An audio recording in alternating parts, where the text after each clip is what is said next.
Yaya Jammeh delluwaat na nguur gi. loolu loo si xalaat.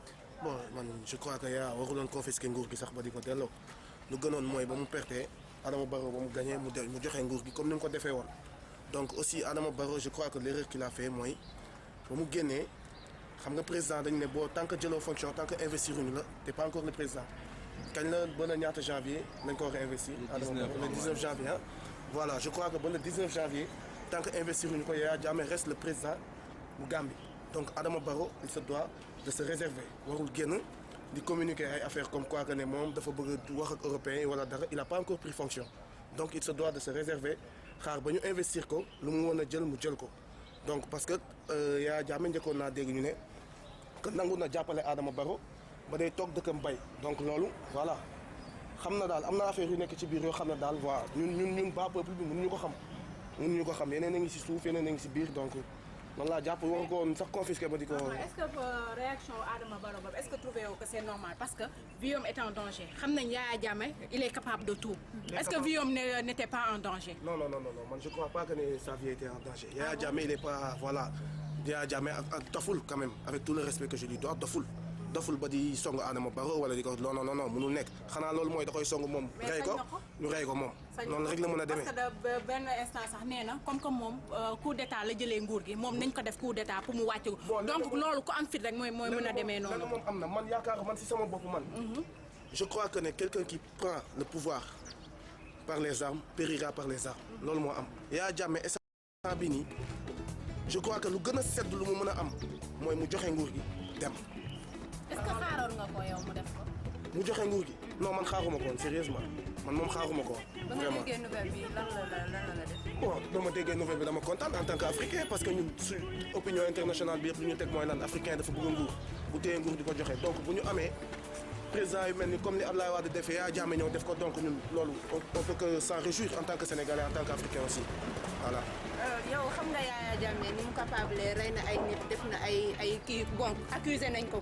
amuñu ci certitude mais accusé nañ ko wax nañ ko ay wax yoo xamante ne ñu ne day rey ay peuple am day torturer peuple am yow boo déggee loolu nga teg ne Adama Barrow ni mu doxalee noonu du nekkul ci ay droit am. non man côté boobu noonu du ma si prononcé wu parce que man xaw ma ndax Yaya Jammeh rey na xaw ma ndax reyu. non par rapport li ñuy dégg. par rapport ay dégg-dégg lañ ci am donc dama si réservé wu loolu xaw ma si donc voilà du ma wax ci loo xam ne xaw ma ko.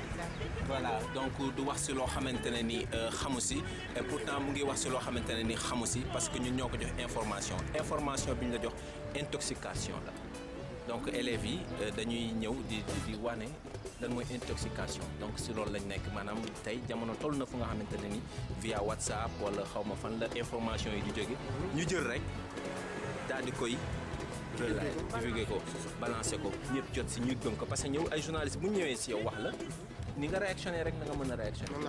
lan ngay wax si loolu. bon loolu lu ma ciy wax mooy lan en tant que journaliste de formation bu fekkee sa formation jaar na yoon am nga formation de qualité yow avant ngay ñëw jox ma nouvelle ci yoon man dama jàpp ne war nga mën a càmbar nouvelle bi xool ba xam ne nouvelle bi nii lii dëgg la wala du dëgg en tant que journaliste laa la wax qualifié waxuma journaliste fla yi ñuy gis. mais est-ce que gis nga ne sunu journaliste tey am nañu moyen pour dem xooli source bi parce que tey bu fekkee affaire bi Gambie la amee. te mënuñu dugg Gambie parce que ne Gambie dafa am problème ragal nañu dem fekki guerre bi est-ce que yow jàpp nga ne yow sunu presse bi am na mate na ko may am na moyen yi pour def loolu. am na moyen pour def ko man je crois bien que ne presse Sénégal am nañu moyen pour def loolu parce que bu ma xoolee bu baax ñun ñëpp xam nañ ne presse Sénégal bokk na ci presse yu ëpp doole fii ci Afrique fii loolu moom dafa nekk lu am vu que nag lenn laa gis ne dernier moment yi nii dafa nekk loo xamante ne nii ñu ngi ko commencé rey parce que journalistes yi amatuñu formation dafa mel ni bu war école de formation yi bëri na les formations ne sont plus de qualité comprendre nga donc du coup ñu bëri ñu ngi moytu léegi kiiwu journaliste yi comme boo leen xoolee fee yu am léegi temps yëpp ci internet yi ngeen koy gis yëpp xam nga jarul ñu ciy jaaraat yu bëri ñàkk formation bu baax la mais bu fekkoon journaliste yi ñu ngi doon génnee comme fi ñu doon génnee CST xaw ma je sais pas yooyu formation yi ñu doon joxe. wala Sénégal TV wala voilà formation yi nga xam ne la formation yu jaar yoon yu am qualité yoo xamante ne nii dina mën a tax ne képp ku dégg ne journaliste wax na lii di nga xam ne lii kat xibaar bi am na fu mu jaar te jaar na yoon.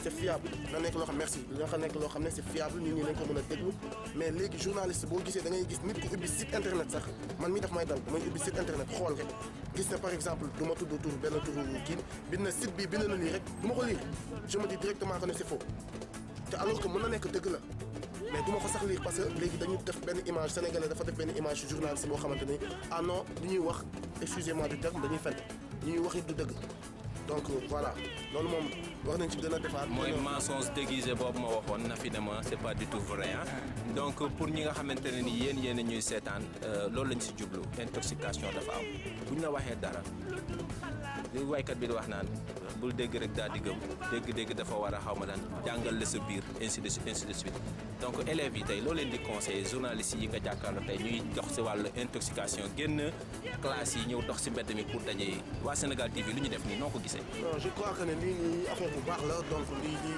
c'est j'encourage maa ngi encouragé acte bii nii xam nga parce que c'est bien que ne journalistes yi ñu génn ci population bi.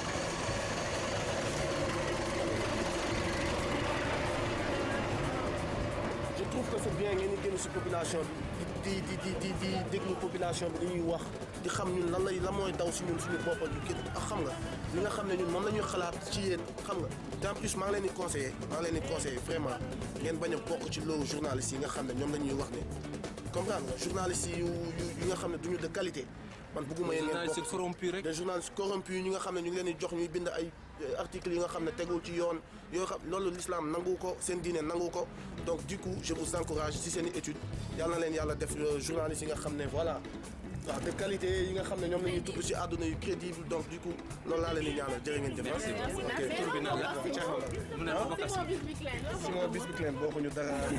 man étudiant laa comme yéen a. nan nga tudd Thierno jërëjëf. ok jaa ngeen jëf.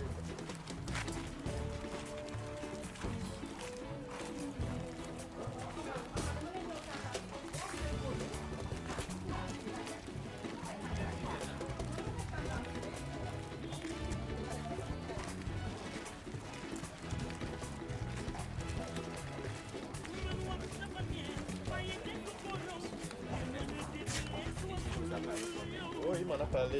Et le souci, c'est que... Non, attendez d'abord. Je n'ai pas encore donné mon accord. Et le souci, c'est que je n'ai pas encore l'information. Moi, je n'ai pas l'information. J'ai tapé tout de suite devant les... Je n'ai pas l'information.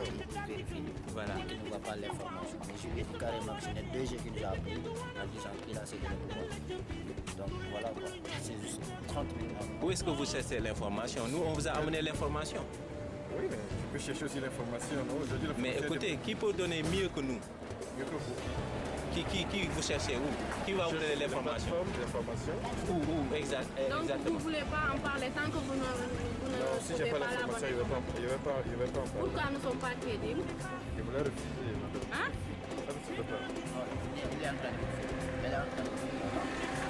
Non, je voudrais savoir pourquoi nous ne vous suivissons pas. Pourquoi pour nous, l'information que nous venons de vous donner, pourquoi ça ne vous suffit pas? Parce que j'ai aussi la capacité de chercher. Où chercher? Moi, je voudrais savoir où est-ce que vous êtes en train de chercher. Qui sont plus fiables que nous? Je cherche sur la plateforme web. Qu'est-ce qui le prouve? Tout ce qui peut le prouver, c'est sur les plateformes. Voilà, au moins une personne qui a compris. Donc c'est de l'intoxication qu'on est en train de faire. Alors avec les élèves, alors on cherchait une personne comme vous. Heureusement qu'on l'a trouvé.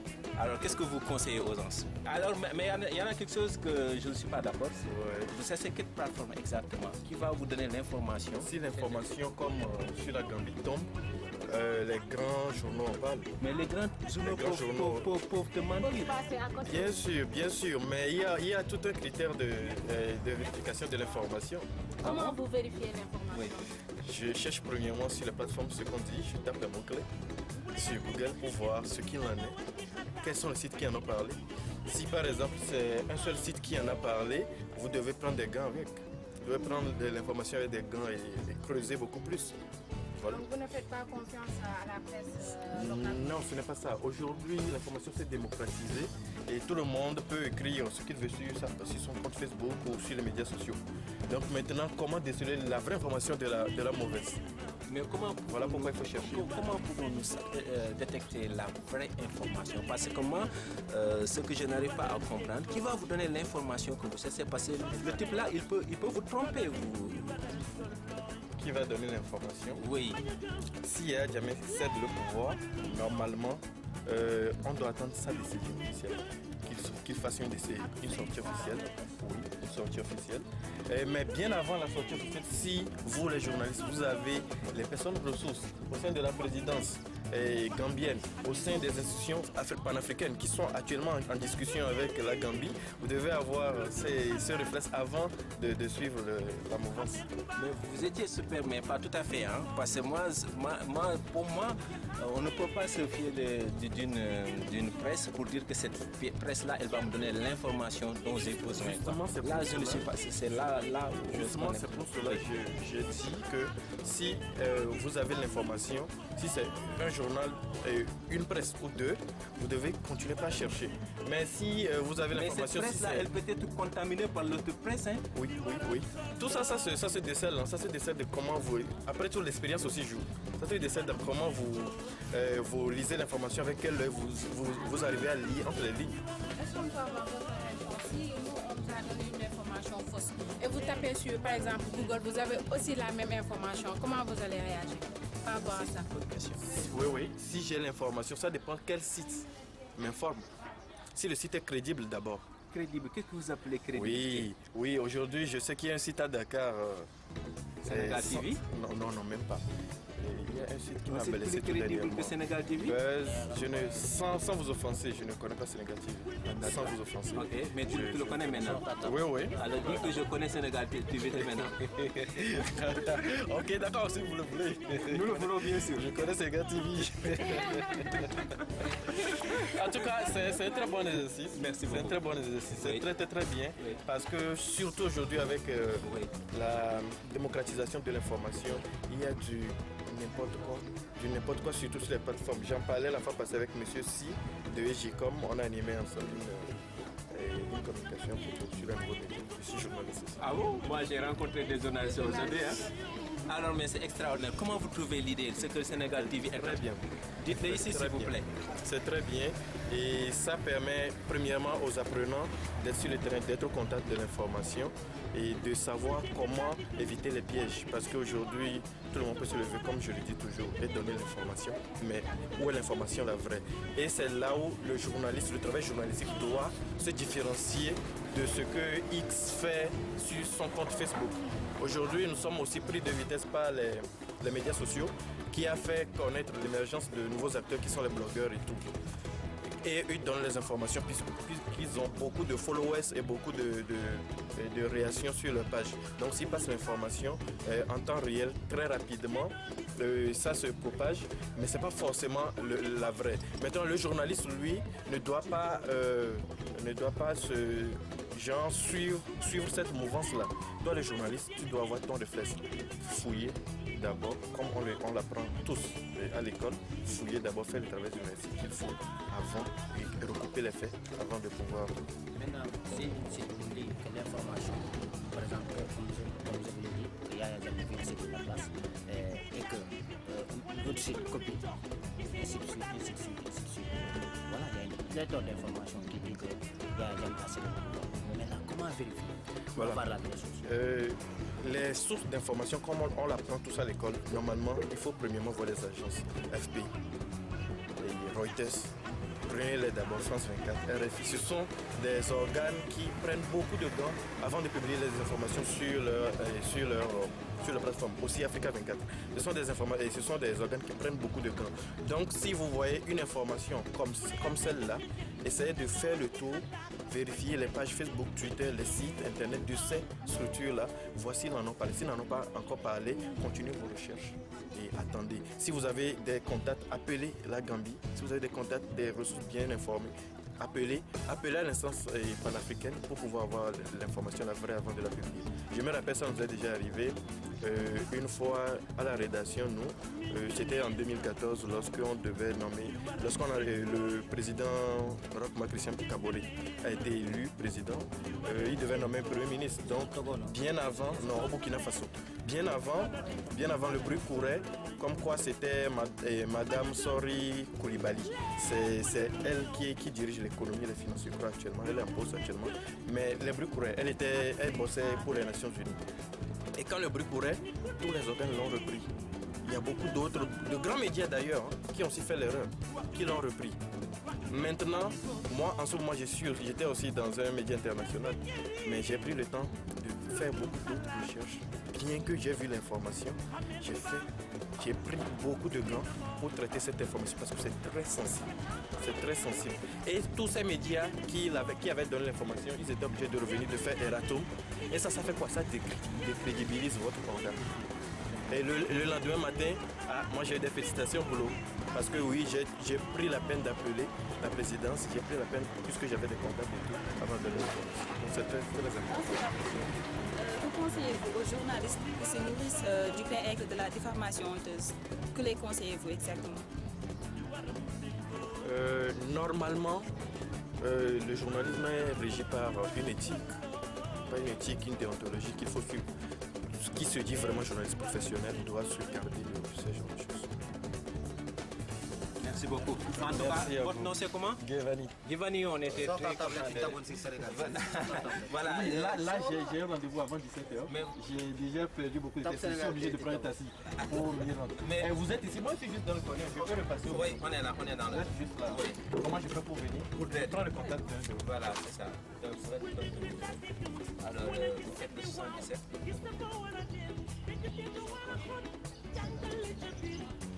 Trop le boulot là que je suis prêt à bafouer mes programmes pour ça. Vous pouvez passer sur Oui.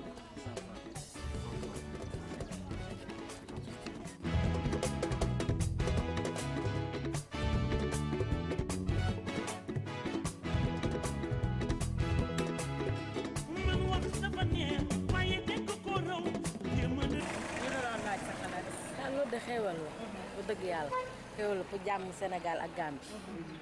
lan moo tax nga ne xéewal la.